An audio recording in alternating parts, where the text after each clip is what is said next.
You said that as if you were like very surprised, or Nope, just hitting all the buttons, making all the things happen.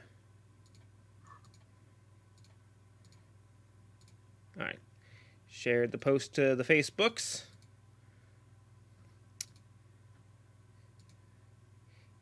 And you're going to keep an eyeball on the chat windows, right? yep, Okay. sure will. Welcome to Bear Swarm. My name is Rob. I'm Mike. What was with the pause? Nothing. There was no. I I did not pause. You may have detected a pause, but it's, it's just in your head, man. No, there were There was no intentional pause, at least. I introduced myself and then you waited a good beat. Okay. All right, I got a couple things to at the top of the show. If you are a Patreon subscriber, you should go to the Patreon page. Currently, there is a poll up. Um, I'm sampling whether you would rather have us post the YouTube videos of our Twitch stream to Patreon, or the MP3s to the Patreon's only RSS feed, or both. What would you like? Do you want to watch the video? Or do you just want to listen to the audio? Go make your voices known if you're a Patreon subscriber. If you're not, subscribe. If you subscribe at $5 a month, you can join the live Discord chat and chat with us every Wednesday night at 8 p.m. ish Central Standard Time in the little box right below me. Your words on screen. What an amazing future we live in. It is how the internet functions. Do you ever get blown away by the fact that we live in the future? Define what you mean by that question. Like, do you ever run into something and you're like, holy shit, I take that for granted? Like, that is an amazing technological advancement? Yeah, that's basically the modern human condition. Like, I was driving home today and I was watching a construction worker guy running like a cable, like just monitoring a machine feeding a cable, just a giant cable feeding underground. Don't know what it was doing, right? And he was sitting there like he was playing on his phone, and like I was momentarily just blown away by how 20 years ago that guy would just be standing there. Yeah. Like, how often do I just see somebody with the whole of all human knowledge in their hand playing Looking bored. playing a mindless game, you know? Like, I don't like it's so bizarre to me that like you and I are like the last generation to grow up without the internet. Yeah, and even that's just barely. That's insane. Like, it's so crazy. There is literally Well, nothing that I can't learn about now. until the collapse of society, whenever we revert back to caveman times, you know. But you're mostly right, mostly. Yeah, I mean, on a long enough timeline, the world is swallowed by Right. the sun and the internet goes away. Yeah. But I don't know, man. We might not have flying cars, but this is the goddamn future. We're doing all right as a species, but we're, really trying to fuck it up, so it's okay. I mean, I got no arguments there. That we are indeed trying to fuck it up. I almost Pretty hard to argue with, right? Like, no, regardless of where you fall on any sort of political spectrum, everyone is basically like, yeah, everything's basically collapsing right now. yeah. Uh, do you so this isn't the first time civilization has collapsed in human history. Do you think that there were Romans that were like living through the collapse of Rome? They're like, this isn't sustainable. This is all going downhill. No, probably not. How come? Because I think that information was not like the state of the world was not as apparent to them simply because of the way that information flows now versus then. Do you think we're in the first era that knows that it's living through history? Not knows, that recognizes that it's living through history? What do you mean by that? What do you when you say living through history? What do you mean? Like, Like so, that we're occupying a historically significant time period? yeah. No, I think, and more than anything, I think that that's. I would say that probably every single generation believes that their time is historically significant in some capacity. But looking back over it, Humanity is myopic. Humanity is nearsighted. Um, every society believes that whatever crucible they're currently going through is capitalized the most important thing. sure, like if you're in a crucible, but for long stretches of history, there were people living and dying in areas where fucking not a lot was happening. Like things were happening that affected them like politically halfway across the country, but the battles weren't in their backyard. Sure, And but I don't know how aware of that humans are. but that's the thing. Like if you're not aware of how the world is, like if you don't have the information access that we have nowadays, are you really aware that you're living in historically significant times, or do you just feel like you are because you're embroiled in your own petty day-to-day life? You know what I mean? I think that's yeah. I know what you mean. I think that that's entirely speculative. Like there's no way. It's very difficult to know whether you are living in a historically significant time while you're living in it I don't know. because everything's magnified. The importance of now is so much greater than the Yeah, importance of anything that's come before just because it's now. but we are occupying an era in which we have a better view of history and Sure. current affairs than any generation prior to us. Yeah, I agree with that. Uh, I think that that's impossible to disagree with. and I wonder if that's giving us a different level of insight to what our historic footprint will be than any of our ancestors ever really had a chance to. You know?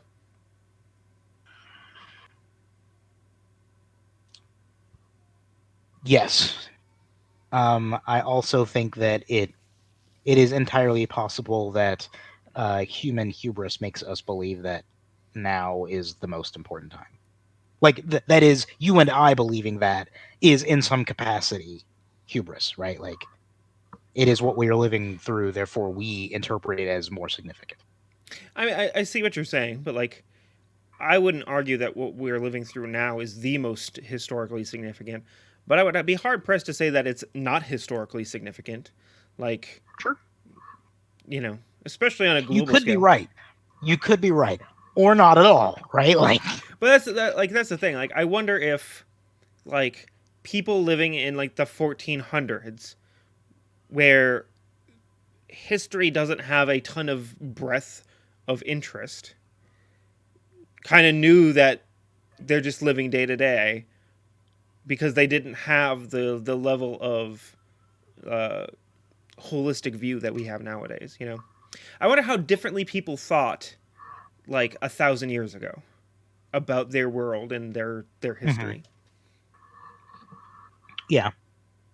I think that that might be the main sticking point is what did you do what does the human experience define as their as the world, quote Yeah, unquote, right? Like did did Visigoths believe that if that like everything outside like that I would say so, right? Like you would have to believe or you would have to think that people internalize their own experience as that of the whole world in yeah, some capacity.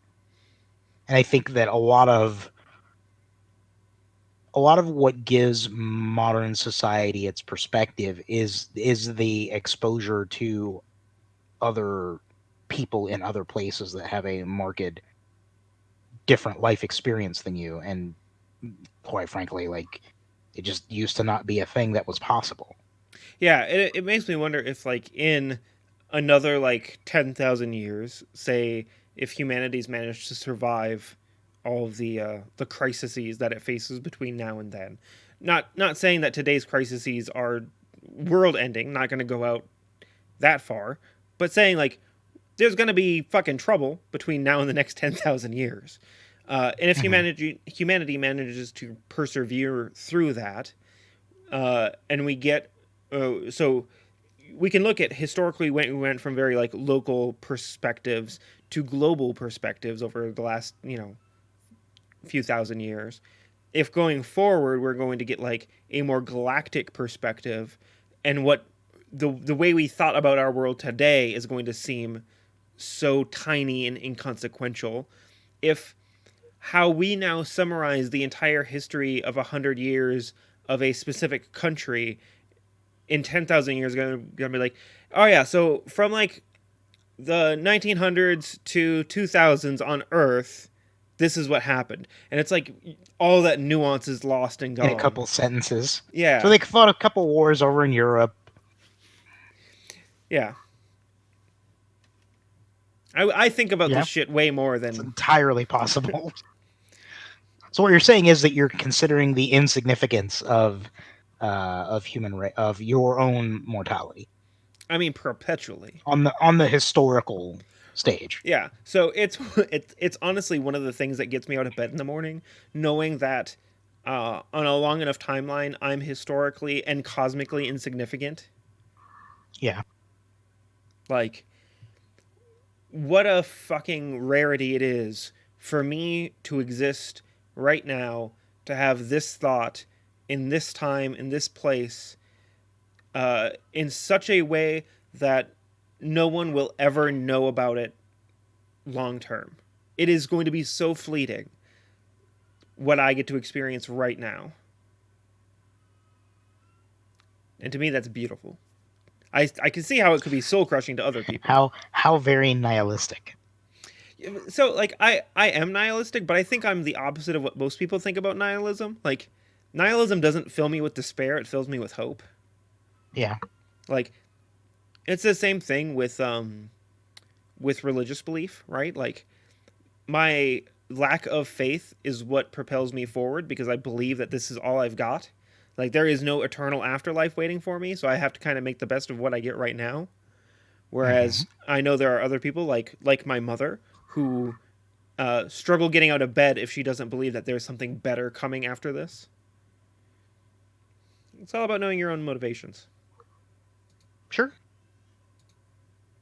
Where do you exist on this continuum? Which continuum are you referring to? The nihilism versus non-nihilism continuum. How nihilistic are you, Mike?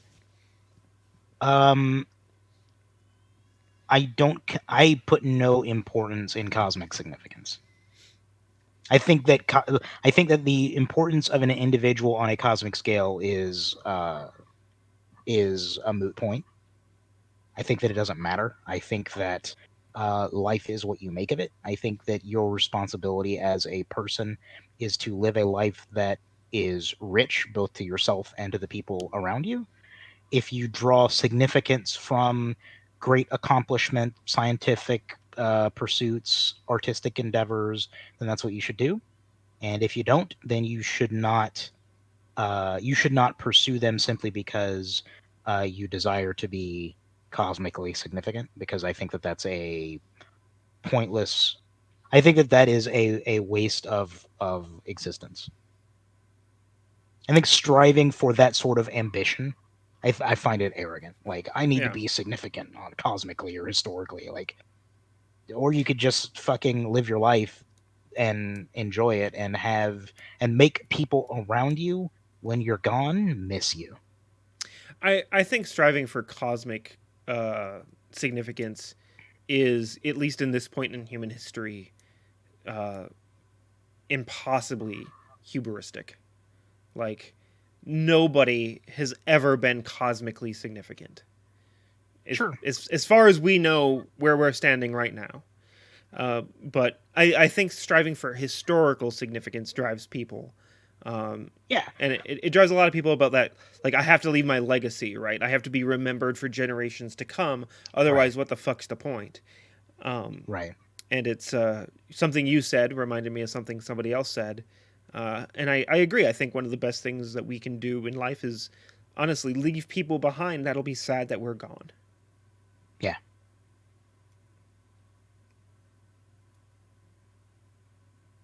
So that's where I stand. I think nihilism is a waste of time, which I guess is the most nihilistic thing that you could possibly believe.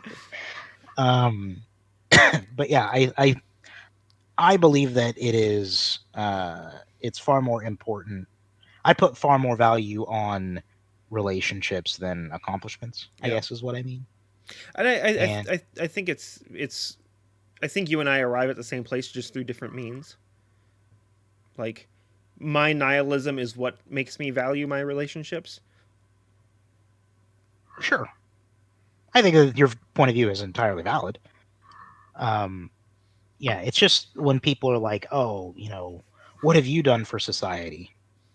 What have you done for society? What has anyone done for society?" Or like, "What have you done for the human race?" Like that's all people that derive personal importance from that, great, go do it. But people that judge the importance of others off of that, I think is Yeah. stupid and a huge waste of time and a misunderstanding of what it means to be human and what it means to be mortal and what it means to understand what's important in life. I mean, like, unless you're having a discussion with somebody who has fact had an impact on human history, like, if you're talking to the guy who invented the polio vaccine, I think it's fair to discuss what have you done for humanity lately, you know. Sure, But in my uh, experience, the people who have had historic significance, they don't think like they that. don't like that's not their you know. There's the great story about Neil Gaiman meeting Yeah, Neil uh, uh, Armstrong Armstrong. Jesus, is the name you're looking all for. all I could think of was Buzz Aldrin, and I'm like, it's not Neil Buzz Aldrin. It Uh, does not. and That doesn't like, make any sense. yeah, but The Neil, story falls apart there yeah, immediately. but Neil Armstrong being like, I don't know why anybody cares who I am, and Neil Gaiman being like, you went to the moon. What do you Yeah. mean you don't understand? You know, but Yeah. yeah, and like, there's obviously like there's monsters of history that knew that they were historically significant, but holy shit, that's not the way that I want to get there. Right. But yeah, I think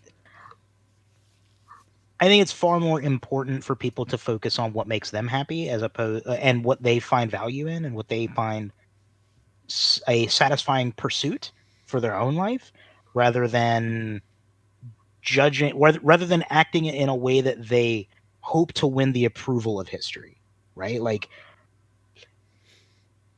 someone like Einstein, right? Like Einstein wasn't concerned with how he would be remembered historically. He was concerned with the advancement of science and the advancement of human knowledge, and that's what got him going. Yeah. But he didn't do the things that he did, and this is me completely talking out of my ass, and I'm passingly familiar with Einstein. I've watched some biographies on him and stuff like that. But my understanding was that he was never motivated by a desire to be remembered. He was motivated by his own desire to know. Well, we can take somebody that I think you and I know because it's a more recent figure. Like Carl Sagan fills a similar role. Like Yeah, he's given interviews where he's talked about he's like, I don't, it's not me that's important, it's science. Like I want people to be interested in right. the science. Uh, but you can contrast. Maybe the easiest way to say it is putting value on something outside of yourself, whether that be science or art or the relationships of those around you or whatever, Yeah. something outside of I want something that is outside of your own ego, right? I think that that's what life should be about. Well, it's there's no such thing as a self-made great man. Like everybody who has achieved Yeah, greatness has done it with a massive support network. But once you become that figurehead or that icon, what you do with that and how you perceive that is what kind of makes the difference in my mind. Like yeah, Carl Sagan never set out to make a name for himself, but he did because of his passion. Whereas Mussolini set out to make a name for himself. And he did, but not the way that people want to, right? But not the way you should want to. Right. Uh, What I mean is like he's not remembered in a way that people want to be remembered. yeah. I mean, there's you can't name a kid Adolf anymore. Yeah, Uh, you can't do that. but maybe that's not the best way to get to that result. you know, Yeah, I think about it because like you and I do things that are within the public eye, right? You know, sure. we're this podcast, for example, is something that we broadcast out to uh, a greater than ourselves level of visibility, right? We aren't doing this because uh, of any like individual like self fulfillment. Uh, that is what maintains our interest in it, though, right? Like, if you and I just really wanted to have a chat with each other, we wouldn't record it and we wouldn't broadcast it out. We would just talk. Sure. But there is something about creating something to be like given out to the world that is appealing to both of us, that we both find some level of satisfaction or enjoyment in the act of creation. But we've had long discussions. Like neither of us are ever like we've never set out to become the most popular show, to have the widest viewership, to be a successful podcast by whatever means of success you want to measure it by. We enjoy the act of making this show and Right. the things that the benefits that we get from doing it, including friendships that we've built along the way.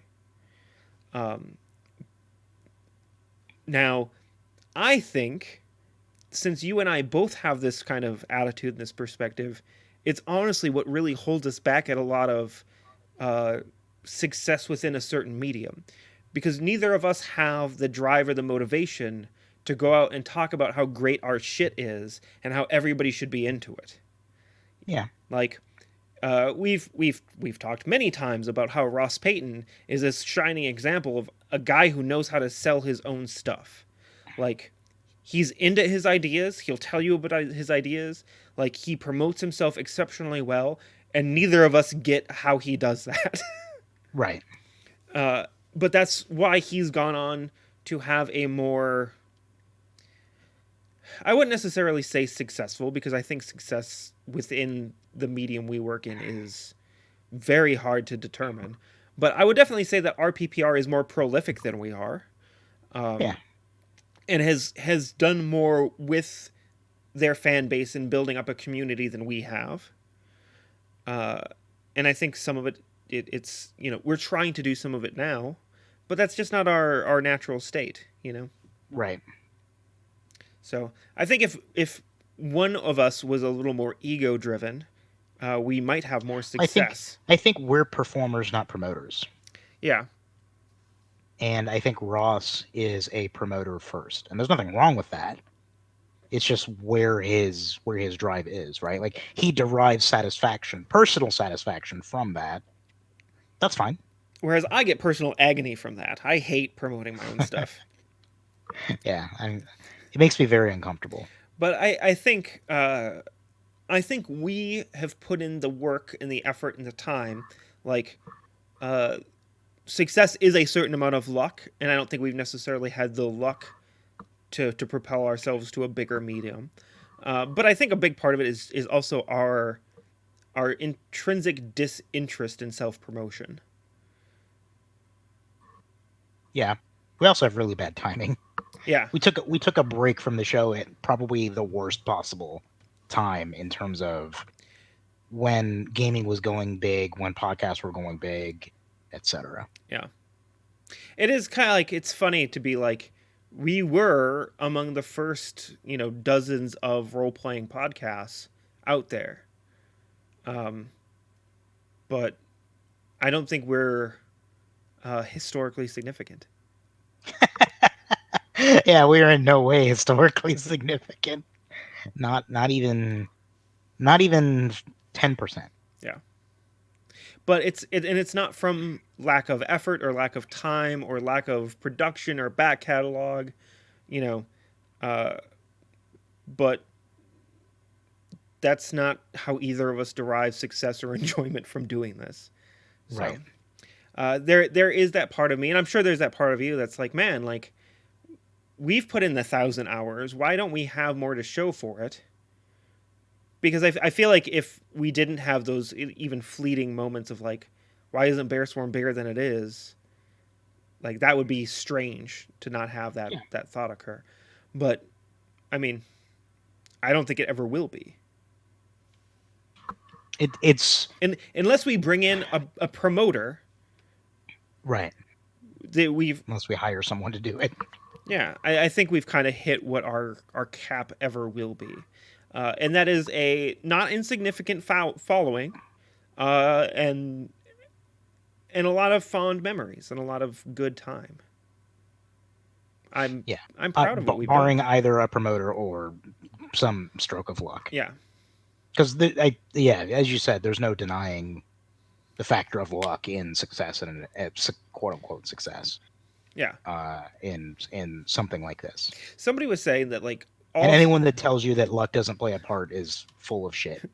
uh, 100% full of shit. somebody like I forget who it was. I really wish I could remember, but they were talking about how all success is putting in the work over and over and over, just constantly putting in work until you get lucky, Yeah. and then it's continuing to put in the work after that. But like step one, work hard for zero reward. Step two, right place, right Keep doing time. that. Yeah. Step three, keep it up. And hope that you don't get wrong place, wrong time. Yeah. So I'm still hopeful that maybe one day there'll be a stroke of luck and our lives will be changed, and Sure. we'll go down this. Entirely possible. You know, I could see you and I doing tours and spoken word things, and you know, being an act. Ugh. I have to leave my apartment for any of that. Just Skype me in. Just Discord me into the tour. No, I mean that's in all seriousness, like Nikki and I were talking.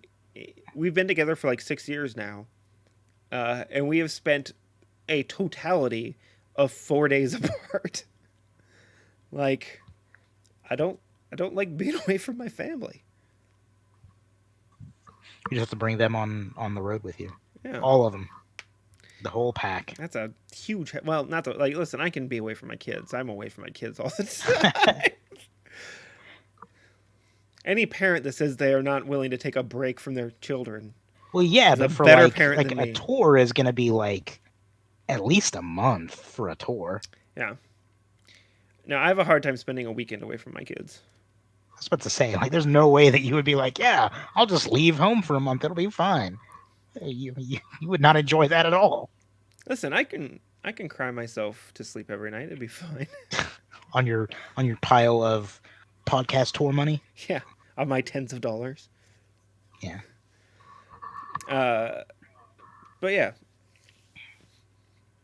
the Bear Swarm Spoken Word Roadshow. Yep. yeah. Somebody wants to fund it. Somebody wants to pay me for it. I'll do it. Yeah. Like that's the thing, Mike. Like if somebody's like, I'm gonna give you $100,000 to do this 6 month world tour. I'm in. What do you want me to do? Yeah, I was in after I will give you $100,000. What do you want? Yeah, that's what I'm saying. If if we're gonna make bank off this, but before that, man, I'm not leaving my family. Even then, I don't know. You don't But know if you'd do it for 100 grand over I 6 months. I might be like, can I take like 60 and you pay to take my family with me? You have to pull them out of school. Hey, only one's in school right now, and she's not doing great, so it's fine. I'm You need to joking. have a talk with your girl. No, I'm joking. Like, so she's actually doing. She's all A's and B's right now, um, but she has the problem that I had in that she doesn't like turning in her assignments. It fucking sucks. Homework is bullshit. Legitimately. The modern concept of homework in schools, particularly American schools, I don't fucking know how it works in other countries, but it's crap.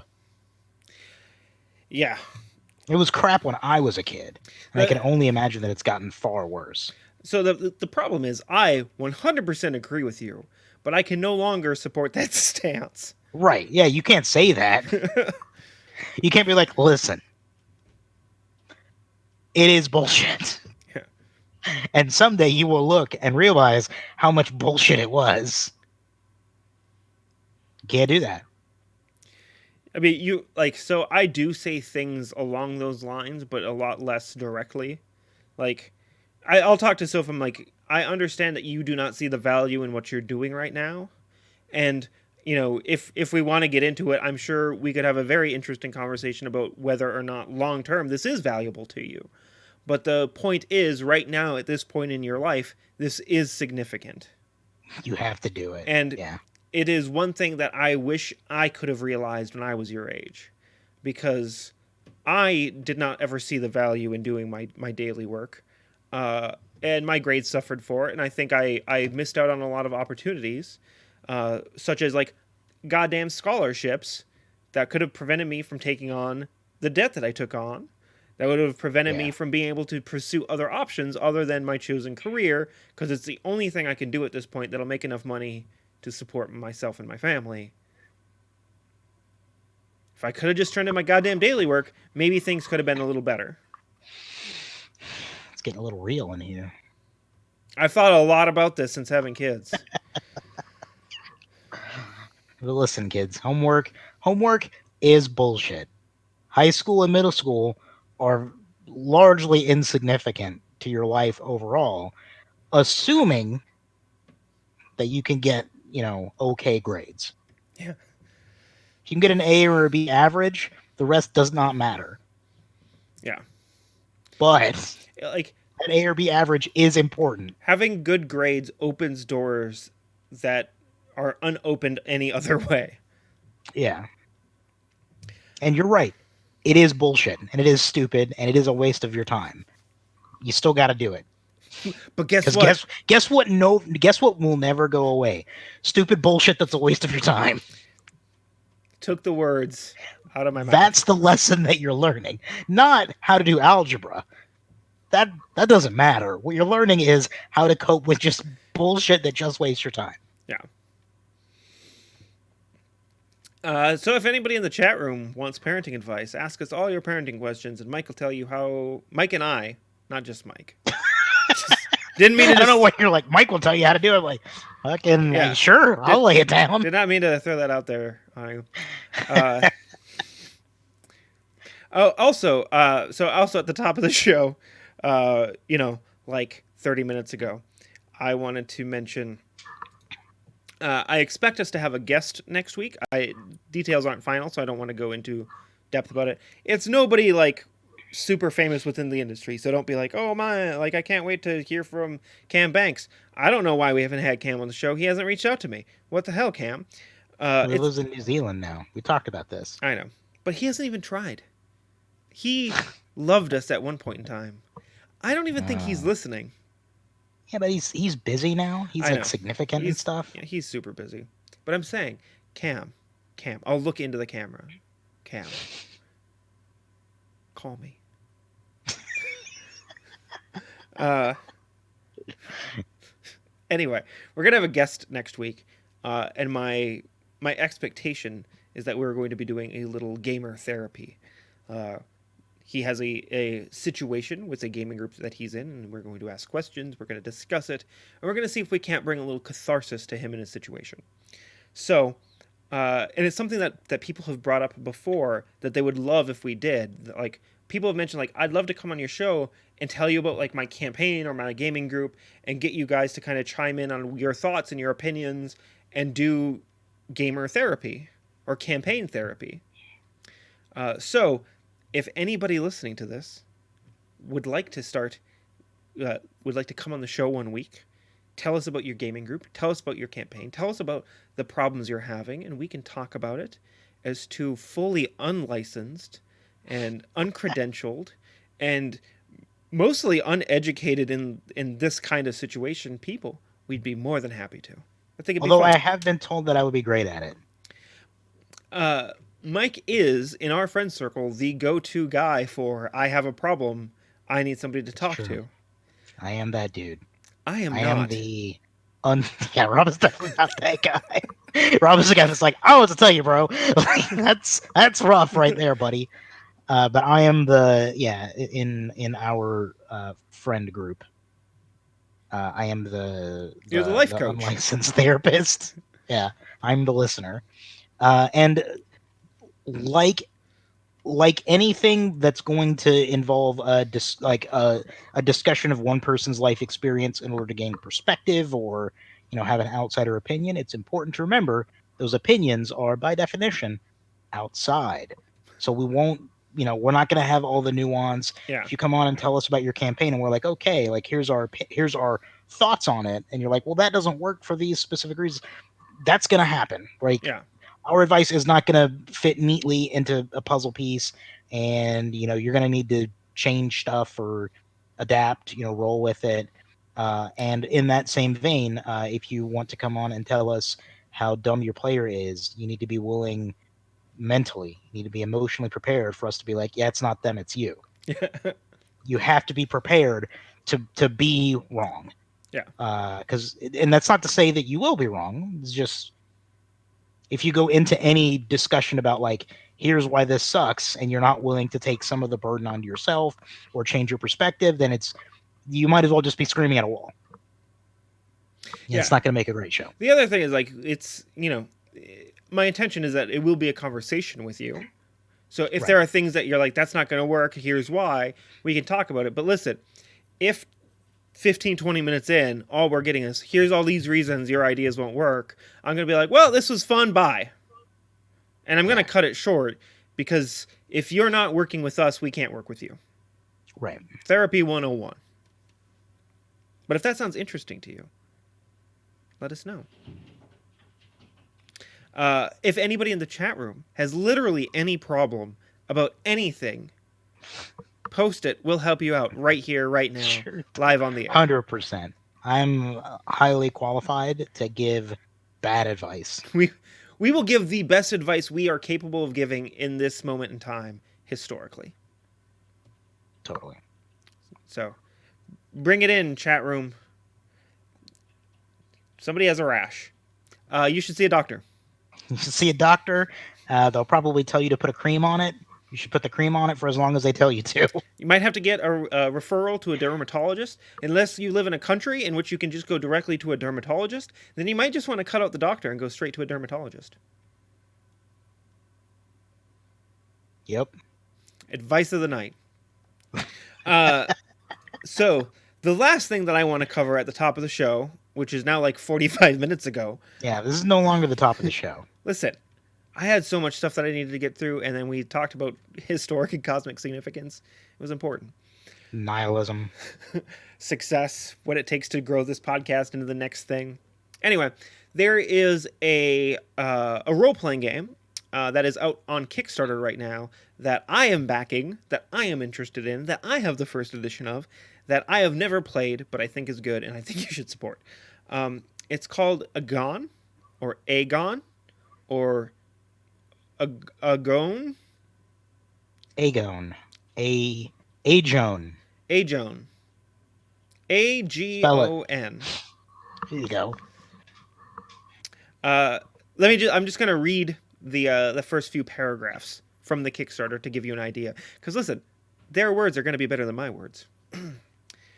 Far back in the mists of antiquity, a poet sings of great deeds wrought by mighty heroes, of monsters slain and justice restored, of wise counsel and devious strategies, of courage, valor, and daring, defiant of the gods themselves. And Aegon, You create and play these heroes, crafting their epic tale into an immortal legend. If that sounds good to you, and it sounds good to me, you should check it out. It's being produced by Evil Hat, but it is not a Fate game. So if you heard Evil Hat and you're like, I don't like Fate, and I hear you, I hear you loud and clear.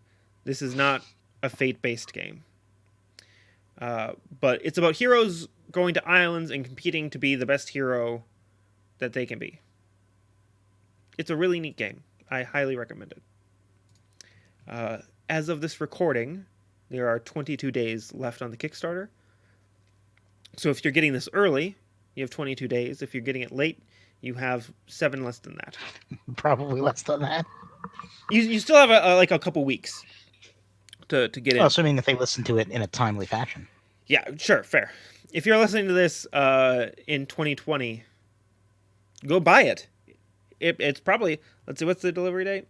April 2020. So hey, if you're listening to this in April of 2020, you should pick up the book. I hear it's pretty good. It also is a zero risk Kickstarter at this point because it has funded, it will be produced, and it's by a company that has a track record of 15 Kickstarters under their belt that they've delivered on. Uh, it's one of the few companies that I hear very few things about them not meeting their Kickstarter goals. So you should check it out. Are you going to check it out, Mike? Probably not. You're the worst. I have enough games already that I don't play. I know. I hear you. Oh, I need to into the bathroom. I'll be right back. okay. Good luck.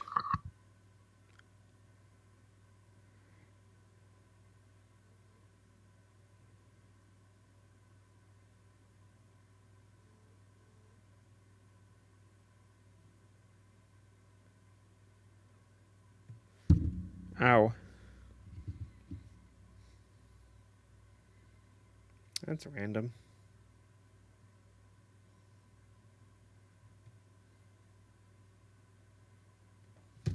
I wonder if there's a way.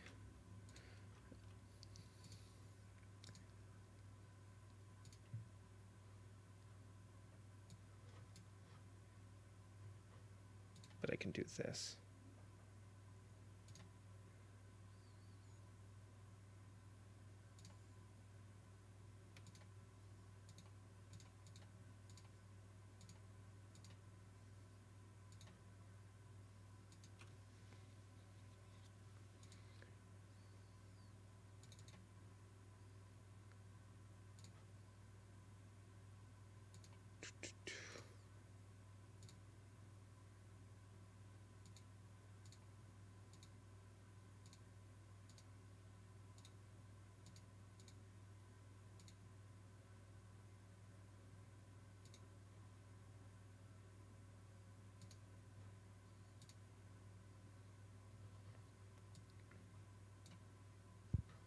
I'm back. Oh, I can do. Can you do screen sharing with Discord? Yeah. It's next to your camera button. It's a little, looks like a monitor with an arrow. There we go.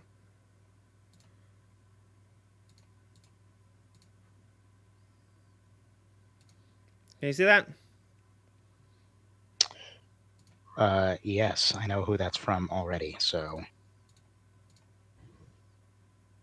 So this got texted to the Bear Swarm hotline. I know who it's from. I have received that precise picture 3 times now in various videos. Are you not going to share? Uh, uh, All right. unless it is someone else, which would very much surprise me because I'm pretty sure that's the exact picture that's been sent to me. It is from Alicia. Okay. It's been sent, like, she knows I hate puns, so she sent me a pun T-shirt and laughed at my annoyance. But you don't hate puns anymore. No, I still do. I just hate them less. Before it was like a 10 out of 10 hatred, and now it's only like a 6 out of 10 hatred. What do you hate more, puns or me consistently insisting that you don't hate puns anymore? Because you get pretty animated every time I say Probably puns. it. I hate puns more than your insistence that I don't hate puns. This is why we're good friends. Is it? It is. If you say so. Are we not good friends? That's no, that's not what my implication was at all. I was implying that there's probably some other reason. Why do you think we're friends, Mike? Because we both moved to the city at the same time, and we didn't know anybody else. Holy shit! Right place, right time, huh? Yep. Just luck. Yep. Just pure luck. Yeah. Pretty much. I mean, we don't share anything in common. It's kind of astonishing. Yeah. I know. That's what I'm saying. It's just happenstance. I mean, like, so I get why I like you, why I'm friends with you. You have some admirable traits. Are you implying that you don't know why I like you Listen, because you believe that you're just a piece of shit? I I think I can be pretty insufferable.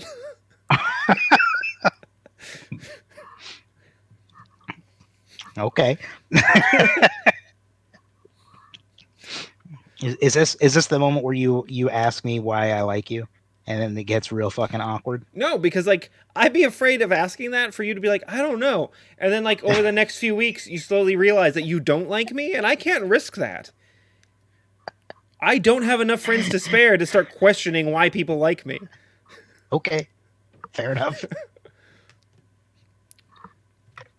That's why like I never ask my wife why she loves me. I'm like, nope. Why me? Because Just you don't actually want her to consider the possibility that maybe she could do better. listen, uh I am confident that you could do a lot worse than me, both as a spouse and as a friend. There are way worse people than me, but you everybody could do better. So your position on yourself is that you're decidedly middle of the road. I am the equivalent of the unflavored yogurt. Like I'm bringing nothing to the table, and for some people it's fucking disgusting. Like I'm not even like vanilla yogurt. Like I don't even have like that rich vanilla-y taste.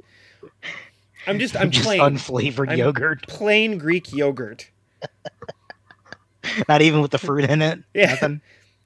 Now on my best days, I might have a little fruit mixed into my Okay. plain Greek yogurt. But then every now and then you get that weird like runny, soupy, like watery bit, and you're like, oh, why do I keep eating this? Because it's unoffensive. But that's not you at all. You're not unoffensive in any way. You're in many cases highly offensive. Don't point that out. I don't think people have realized that.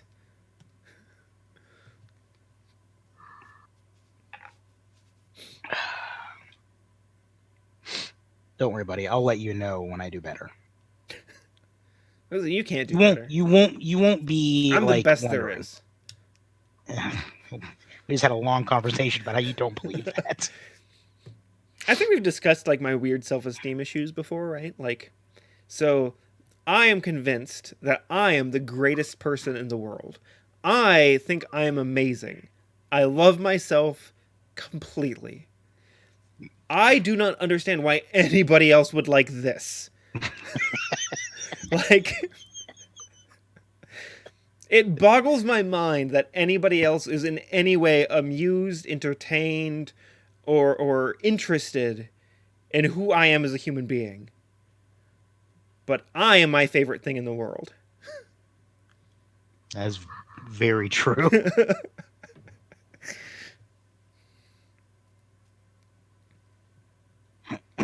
What have you been up to this week aside from being a dad and being a corporate drone? I mean, the corporate drone takes up a very significant part of my time, but my free time has been pretty focused on writing some Technor transmissions. Uh, I might reach out to the current license holder and see if I can't get a license and publish this, because it's. Uh, I don't want to say they're easy to write, but it's. Hmm, how do I explain this? Uh, it's a very standardized format. It's pretty easy to understand. Um, it's very similar to like Fall of Magic in how things are built. It's not verbose. It's very simplistic, and it's intentionally open to interpretation. And I think I do very well writing those kinds of things. Um, I don't feel the need to pontificate on any specific topic. It's one of the things that I struggled with in 7C, where I would write, I'm like, this is all I got. I literally have nothing more to say on this topic. I'm done here. And like, I barely make my work count. Um, but yeah, so I think writing Technor transmissions is a useful like it's one of my skill sets that I'm stronger at. So plus it's fun. I'm enjoying it. Uh, That's cool. it's also purpose driven. It's what I'm gonna run my transmissions in a few weeks here. So it's one of the things that I've always struggled with. Like if I'm writing for a campaign, that's not anything I'm gonna do anything with beyond my table. Um, but if I'm writing like for like freelance work or whatever, I never want to run that shit at my table. Like I very rarely want to use the things that I write for a game. I don't know why. I'm broken. How is Cyberpunk Red going? Uh, next topic. Wow, that is a long pause. Okay. Uh, Listen, I have a lot of respect for our Talsorian games. I think Cyberpunk is in the senior class of role playing games. It is a respectable title, but it's not for me. And it's nothing mechanically that the game does. The systems are simple and basic enough that I find them unoffensive at most, and in some places very interesting and kind of intuitive. But the setting, the more I dig into the world setting, it's just not my cup of tea. Um, Specifically, when I started reading about poser gangs, I don't. That's not my jam. That's not the kind of wacky, goofy shtick I'm interested in my games. So I don't want to talk about it because I don't want to be negative about it because I don't, right. you know, not for any like fear of repercussions kind of thing, but because everything I It's have to never fun to say, listen to someone bitch about how something sucks. yeah, like if something's bad, like, and I can explain why it is bad, I will gladly talk about it. But when I hit something that I'm like, this just isn't for me, I'm just the wrong audience for this. I just don't have the right, like I'm just not the target. I don't really want to talk about it and bag on it because it's going to be somebody's thing, and I think that's beautiful. But it's just not my thing. Do you think that the do you think that those things are more specific to the role playing game and won't impact the video your enjoyment of the video game? I so I believe, based on no substantiated facts, that the cyberpunk role playing game is the world that Mike Pondsmith wanted it to be. That there is a sole architect behind it. That whatever he thought was interesting or fun or amusing or enticing, he built into his world setting. I don't think Cyberpunk 2077 is going to be one singular person's vision, but a an attempt to appeal to a larger demographic. I think there is going to be a vision in it, but I don't think it's going to necessarily be all catered to one person's aesthetic. Um, Yeah. because that's just not how you develop a AAA game, right? You can have a good vision, but the things that might push people into like picking sides tend to get left on the cutting room floor.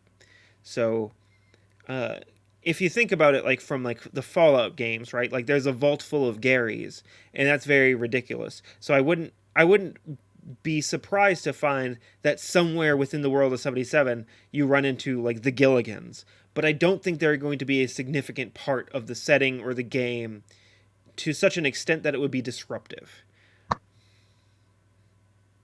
Gotcha. So I think the game is going to be smart enough to highlight the things that have mass appeal, include the things that have niche appeal, but not in a disruptive way. Fair enough. I was just curious if more exposure to the source setting material had kind of dampened your excitement.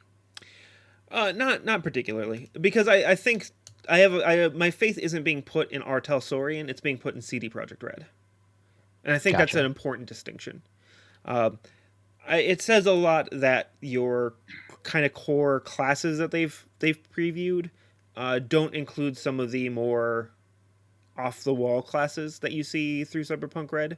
There's no lawmen, there's no rocker boys, there's no corporates. Like it's Nomad, Techie, and Netrunner, which are pretty aesthetically closely aligned. So I Gotcha. thought it was weird that there's no solo, but if that might be more of the and we kind of talked about the similar thing with Alpha Protocol. Like if their shooting mechanics not super tight, if they know that their shooter mechanic isn't going to be like a highlight of the game, you don't want to highlight being a solo, right? Right. So it'd be like if you picked up Thief and you're like, this time you can be a fighter or a thief, but we didn't improve the fighting mechanics at all. Yeah. You'd be like, well, why? Then why would I do that? Yeah. Why would you say this is part of your game?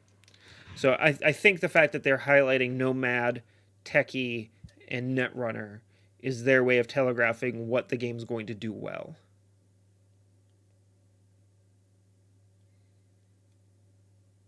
The thing is, I'm going to probably get burned out in the cyberpunk genre before I get there.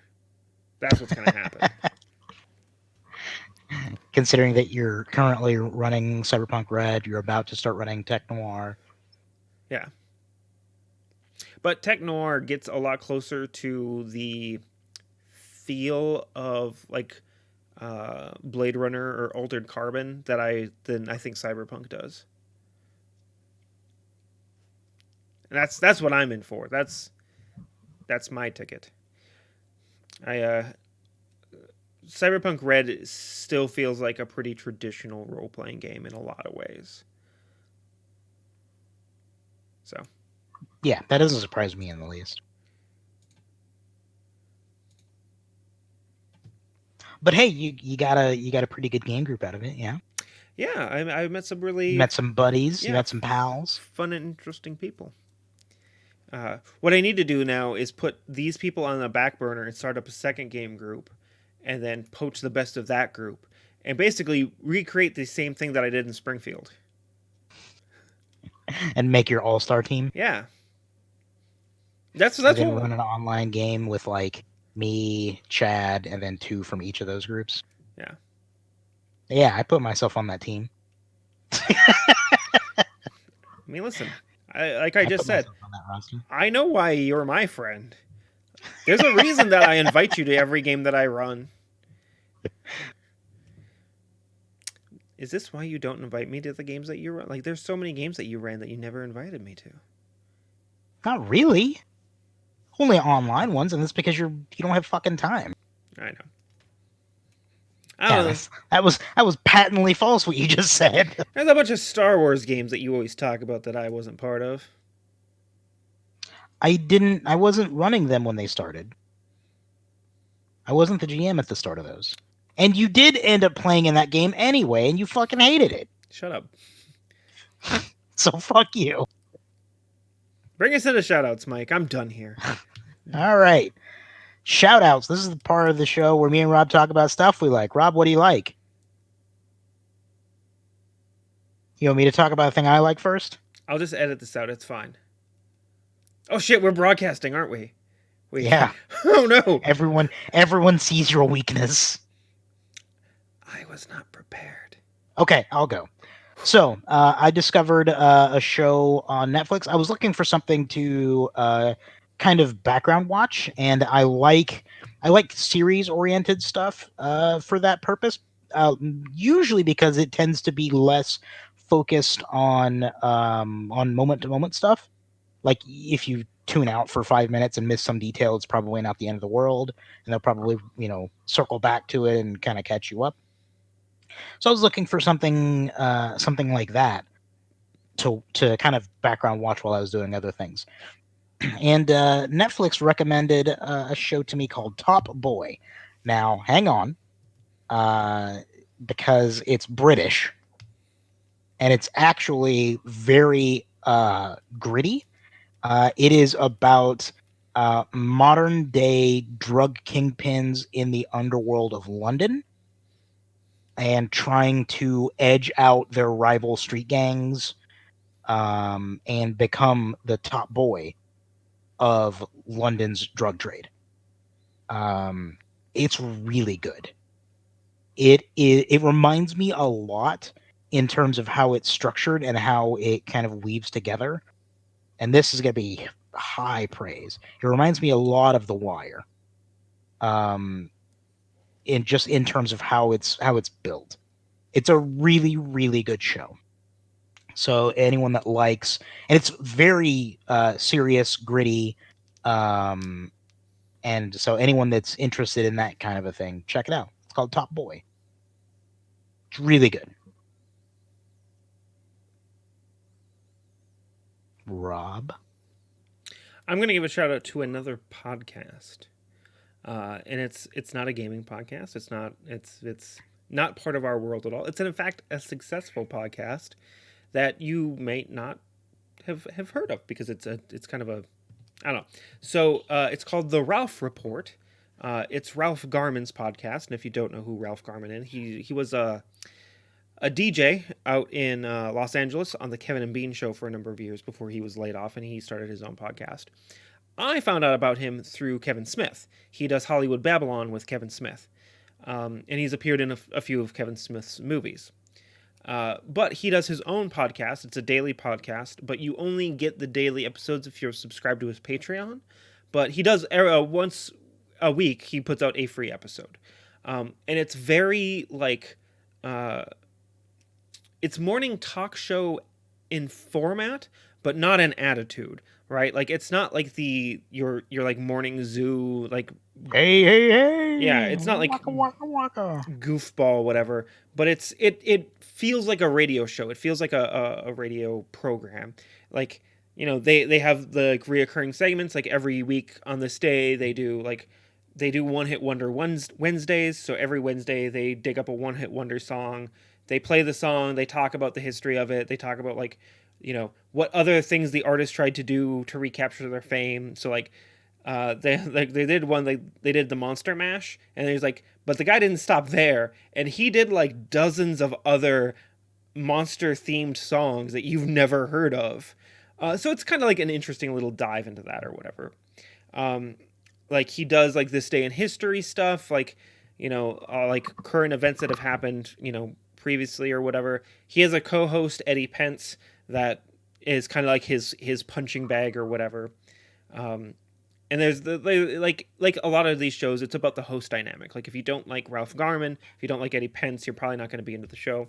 But like the reason that I want to bring it up right now is the most recent episode that came out uh, is shortly after the death of the former president of France, Jacques Chirac.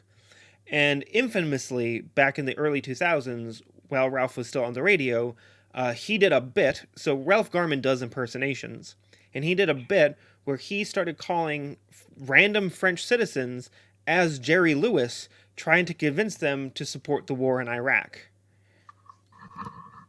Not the most tasteful bit, but it did lead them to like the button on this whole bit is we're going to try to call the president of France and see if we can't talk to the president of France pretending I'm Jerry Lewis. So they called, and a lady answered, and they thought they got hung up on, and they're like, okay, like that's it. We tried, ha ha ha, like then they go to commercial, and the lady comes back and goes, I have the president for you. And he ends up having like a 10-minute conversation with Jacques Chirac on the show. So Ralph went and he, like this most recent episode, he played in its entirety his conversation with the president of France. Again, he's pretending to be Jerry Lewis, and the president of France apparently does not realize that he's talking to an impersonator. But like Ralph never like gives into the bit. He stays very like he shifts from being like funny to like being serious and like having a legitimate conversation with the president of France about Saddam Hussein. And like the president of France comes across as incredibly insightful and like looking back at the lens of history, 100% correct about his attitudes and how the world should be addressing the situation. Uh, but there's never like a big like haha we got you moment. There's never like a fart joke or whatever. Like he just has a legitimate conversation, then gets off the phone and is like, "Holy shit, I can't believe that just happened." So, I think it's really interesting in the like kind of a study of those wacky morning radio show pranks, and like kind of an interesting look back at history and the eloquence of a president who was making the right decisions, that had the right attitude, that we as Americans treated as a joke at that time.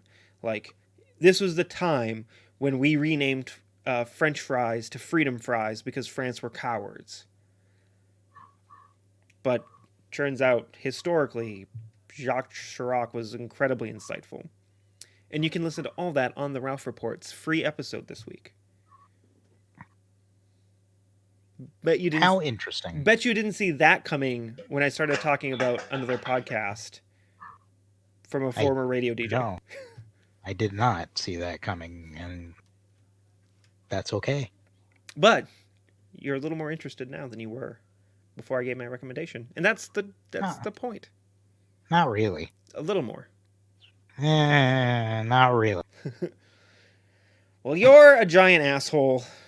Thank you for listening to Bear Swarm. Eat all the genitals you don't want to eat, Mike. Sure. Last chance. Anybody in the chat room.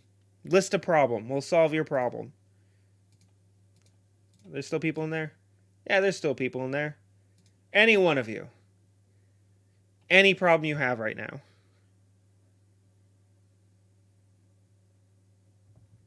You got to give it a second. There's a delay, I know there's a delay. and then I'll have to type. Yeah. But it'll be real awkward when no one says anything. No one's gonna say anything. Then you'll feel real dumb. I already feel real dumb. Somebody. Tell me tell me anything. I'm not gonna end this show until somebody says something Gives in you that a chat room. problem to solve.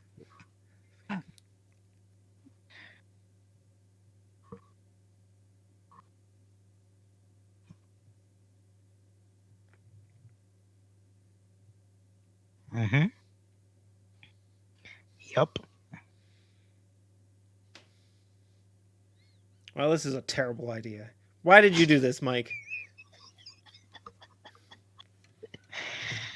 I'm reminded of that meme of the dude shooting the guy in the chair, then turning around and being like, "Why would something why would someone else do this?" That dude is Eric Andre. The guy he's shooting is Hannibal Buress. And the Eric Andre show is a fucking work of art. Okay, relax, buddy. It's just a meme. You you should go watch clips of the Eric Andre show. It is the most mind-bending thing I've ever witnessed. Typically, when people describe something as mind bending, I don't enjoy it. No, like it's something fucking else. Okay, Have you given up on the chat room yet? Yeah, no, I gave up on all those suckers a long time ago. All right. Thanks for listening. Bye, everybody. See you next week. You're all dead to me, chat room.